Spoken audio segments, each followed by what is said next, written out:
공주 문다해 검찰 조사를 전화로 받는다. 리얼? 저도 참 믿기지 않는 이야기인데 이게 뭐 결정된 건 아닙니다. 그런 이야기가 나옵니다. 하도 불러도 안 나오니까는. 지금 문다해 씨는 3개의 수사를 받고 있습니다. 자, 하나는 이제 제가 지금 말씀드릴 그 문재인, 아버지 문재인의 뇌물죄, 이상직 이스타항공 전 회장으로부터 특혜 채용, 옛사위 특혜 채용에서 받은 2억 2,300만 원 뇌물죄로 참고인 조사를 지금 받으라고 하는데 안 받고 있는 것이고, 또 하나는 최근에 음주운전과 관련해서 이것을 어떤 법규를 적용을 할 것인가, 뭐 신속하게 이 합의를 하고, 뭐 운전기 택시기사와 합의를 하고 했지만은 이것도 다른 법규를 적용할 것이 없는가. 자, 이것을 수사를 경찰이 하고 있고, 또 경찰이 하고 있는 게 그거 불법 숙박업소 운영. 참 여러 가지를 하고 있죠. 그러면서 전혀 나타나지 않고 경찰 그때 교통사고, 음주 교통사고로 나타났을 때 제가 왜 공주라고 붙였느냐. 공주라서 공주인 게 아니고 공주인 줄 아나 해서 제가 물음표를 붙인 겁니다. 공주 문다해. 그때 조사받으러 올 때 비가 조금 왔는데 차에서 내려서 바로 어떤 여성이 우산을 씌워줬죠. 경찰에 조사받으러 오면서 차에서 내려서 우산을 탁 씌워줬는데 우산 씌워준 사람이 변호사였습니다. 변호사가 씌워주는 우산, 그러면서 죄송하다고 하면서 반성한다고 하면서 그런 모습을 국민에게 당당히 보여주는 그런 그 캐릭터인 것이 이번에 점점 확인이 됐는데, 자, 검찰 수사를 조사를 전화로 한다? 이게 검찰에서 일단 나오는 이야기입니다. 워낙 안 오니까는 저 어처구니 없는 이야기라고 봐서 제가 말씀을 드리는 건데, 전주지검 형사 8부가 지금 이거를 수사를 하고 있죠. 형사 3부입니다. 형사 3부가 그 검사 9명을 다 투입해서 하고 있는데, 지금 문다해에게 이 뇌물죄 관련해서 일단 참고인으로 그 문재인의 뇌물죄의 수혜자가 서창호 문다해 옛 부부였죠. 그래서 서창호는 이미 그 조사를 했고 문다해에게 참고인으로 오라고 통보를 3번이나 했는데 전부 다 안 가, 못 가. 왜? 참고인은 강제로 데려갈 수가 없고 참고인은 말 그대로 참고인이기 때문에 불응해도 처벌 규정이 없습니다. 그 3번째로 내일이나 모레 사이에 7일이나 8일 사이에 출석해서 조사를 받아라, 이렇게 전주지검 형사 3부가 통보를 했는데 오늘 하루 전에 변호인을 통해서 서면으로 참고인 조사에 갈 수 없다 의견을 전달해 왔다, 이렇게 전주지검에 밝혔습니다. 3번째, 검찰이 8월 말에 문다혜 씨 압수수색을 했죠. 제주 별장, 서울 지구어지 사무실 압수수색을 해서 그때 휴대전화 같은 압수물에 대한 포렌식 분석하고 복원이 다 끝났기 때문에 출석을 하라고 했는데 지금 3번째 안 오는 겁니다. 전주지검 측은 이렇게 이야기합니다. 문다혜 씨 측이 소환 조사에 응하지 않으면서 대면 조사가 어렵다고 판단된다. 자, 대면 조사가 어렵다고 판단되면은 피의자로 전환을 하면 되죠. 충분히 피의자로 전환이 될 수 있죠. 공범입니다, 사실상. 그리고 문다혜 씨는 이 과정에서 여기까지 다 조사를 해야 됩니다. 어차피 다 연결된 이야기이기 때문에.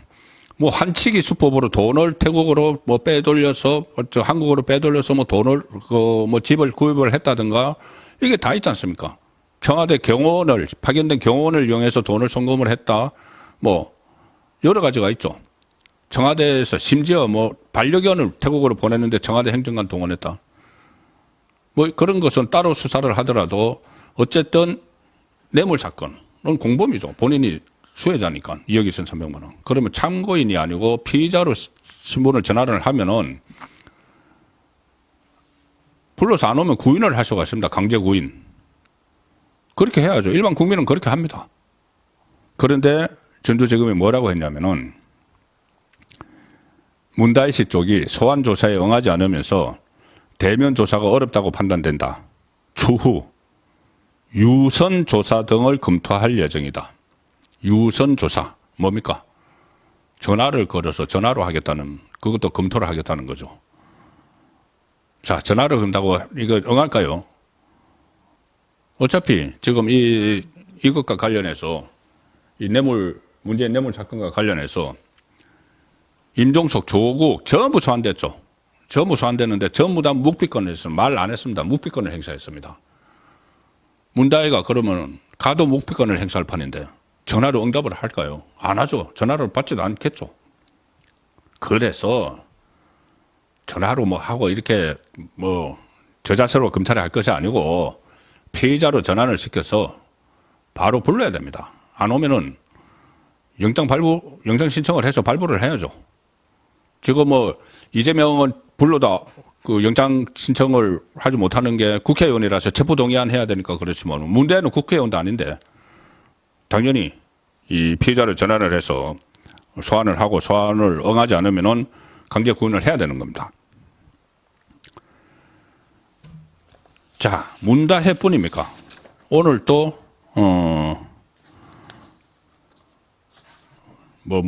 문다혜 불법 숙박업소 운영 이런 것은 제가 조금 전에 말씀드렸고 오늘 또 모친인 김정숙 씨와 관련된 기사가 또 나왔습니다. 이 집안이 지금 계속 여러 가지 다양하게 권력을 그때 사유화했다. 청와대를 완전히 자기 것으로 만들었다. 특활비를 막 펑펑 썼다. 이런 효과가 다 있지 않습니까? 오늘 나온 또 김정숙 관련 기사는 바로 그겁니다. 2018년 인도 타지마할 비행기 대통령 전용기 2호기 공군 2호기 혼자 타고 갔죠. 대통령 휘장 딱 붙이고 전속 요리사 대동해가지고 그 외유성 출장 의혹을 지금 검찰이 수사를 하고 있죠. 서울중앙지검 형사 2부입니다. 수사를 하고 있는데 그때 출장에 동행한 당시 주 인도 한국 대사하면 아주 높은 지입니다. 대사를 소환을 했습니다. 검찰이. 신봉길 전 주인도 대사를 참고인 신분으로 불러서 조사를 했는데 당시 이제 대사니까 내용을 잘 알겠죠. 공문이 왔다 갔다 하고 처음에는 인도에서 한국의 도종환 문체부 장관에게 초청 공문을 보냈는데 이것을 청와대에서 요청을 해서 우리 저 김정숙 좀 초청해 주세요 해가지고 다시 그 초청장을 받고 한 과정에서 중간에 인도 대사관이 있죠. 그래서 그때 외교부 공무원 그리고 이 문화체육관광부 공무원 이 문체부 예산으로 갔으니까 그리고 인도 대사관이 직원이 다 소환이 됐습니다. 이제 다 소환하고 이번에 신봉길 당시 대사를 소환을 한 것이죠. 참고인 신분으로 소환을 했으면은 이제 신봉길 전 대사 역할은 그거였겠죠. 2018년 11월에 3박 4일 일정으로 인도를 방문했을 때 공식 수행을 하고 안내를 했던 인물이죠. 자, 그러면은 대사관 직원, 그 다음에 대사, 그 전에 문체부 직원, 이 외교부 직원 다 불렀기 때문에 이제 대사까지 불렀으면은 그 다음에 도종한 당시 장관 부르고 그 다음에 김종숙 또 소환을 해야 됩니다. 김종숙 소환도 지금 임박했다. 문다혜가 먼저 갈지 김정숙이 먼저 갈지 문다혜가 계속 안 가면은 문재인을 바로 소환을 하겠죠.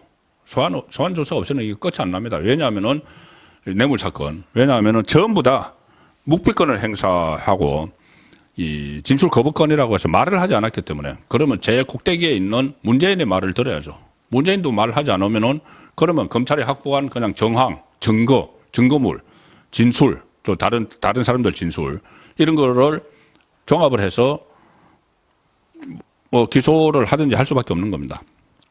어쨌든 그건 이제 제3자, 그것은 뇌물죄고, 이 타지마할 이 부분 또 기내 호화식 이런 것도 아직 해소가 안 됐습니다.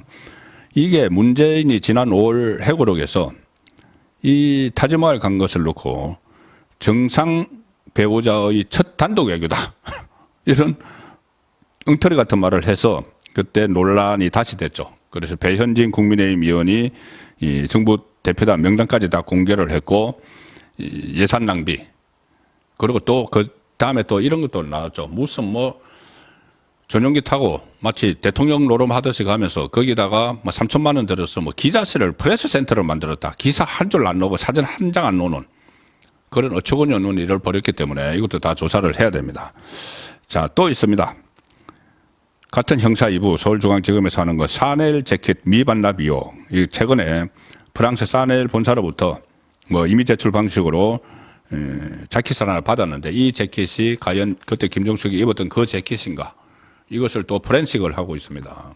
지금 의혹은 재킷을 받아서 기정을 받아서 그것을 이 반납을 하든지 아니면은 국가기록원에 돌려져야 되는데 김정숙 씨의 옷장 안에 지금 있을 거다. 자, 그런 의혹이 나왔는데 프랑스에서는 자기들이 반납 받았다고 해놓고 이 받았다는 것을 제출을 안 했습니다. 그런데 최근에 갑자기 제출을 했다. 그러면 또 이런 의혹이 생기는 거죠. 아, 문제가 되니까는 김정숙 씨가 이거를 또 급히 샤넬 본사를 보내가지고 자, 이거 제출해 주세요. 했을 수도 있다. 그래서 이것도 지금 수사가 되고 있고, 이거 외에도 많습니다. 지금 그 수사를 할 것들이,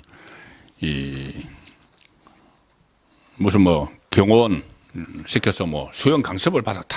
이런 이야기도 있고. 어쨌든 이제 문재인 일가, 이재명의 이 사법 위기가, 사법 리스크가 어떻게 되든 정리가 되고 나면은, 그 다음에는 문재인의 사법 위기가 또 확산이 됩니다. 그러면은 이재명은 방탄을 하기 위해서 민주당 의원들을 막 동원을 하고 총선 때 자기에게 그때 그 체포동의안 부결시키는데 협조하지 않은 의원들은 비명 행사를 시켜서 총선 때 다 날려버렸죠. 그런 식으로 자기 아성을 구축을 해놨는데 일극체제로 문재인은 전직 대통령이라서 그게 없죠. 그게 없으니까 계속 한다는 게 그 28명이었다가 38명이었다가 그 민주당 의원 170명 중에서 친문이라고 하는 사람들이 나와서 아, 왜 수사를 강하게 하느냐 뭐 기자회견에서 때로 몰려다니면서 그 정도밖에 하지 않았죠. 그런데 오늘 제가 순국근황 혼술 시간에 전해드린 대로 김경수 노무현 문재인의 적자라고 하는 김경수 전 경남도지사 그리고 지금 전해철을 비롯해서 친문 쪽 문재인 쪽 사람들을 끌어들이고 있는 김동연 경기도지사 두 사람이 독일에서 비밀 회동을 했다. 이재명 1심 선고를 딱 한 일주일 가량 남겨놓고 그때 그 시점에 한 열흘 좀 남겨놓은 시점에 비밀 회동을 했다. 왜 했을까? 이재명이 1심 선고에서 피선거권 박탈형 이상이 놓을 게 뻔하기 때문에 그러면은 이재명 손절론을 확산을 시켜야죠. 자, 그러면은 김경수가 다시 정치판에 들어온다. 지금 뭐 총선이 당분간 없으니까는 이 국회로는 못 들어오겠지만 어쨌든 정치 활동을 한다. 그때 복권이 됐습니다. 그러면은 김경수가 제일 먼저 해야 될 일은 문재인 방탄이 되는 겁니다. 문재인 방탄. 지금 민주당 의원들을 총동원돼서 뭐 수석 최고위원 김민석부터 뭐 정청래 법사위원장 전부 다 이재명 방탄하느라고 이재명 막느라고 다른 일을 국민들을 위한 일을 하나도 하지 않죠. 김경수가 만약에 민주당을 접수를 한다고 해도 이번에는 문재인 막느라고 또 똑같은 일이 벌어질 수가 있습니다. 그러니 그런 일이 벌어지기 전에 검찰이 수사를 신속하게 해서 지금까지 하지 않았기 때문에 이원석 검찰총장 체제에서 하지 않았기 때문에 새로운 심우정 검찰총장 체제에서는 수사를 빨리 해서 정치에 부담이 되지 않도록 해야 되는 일이 급선무입니다.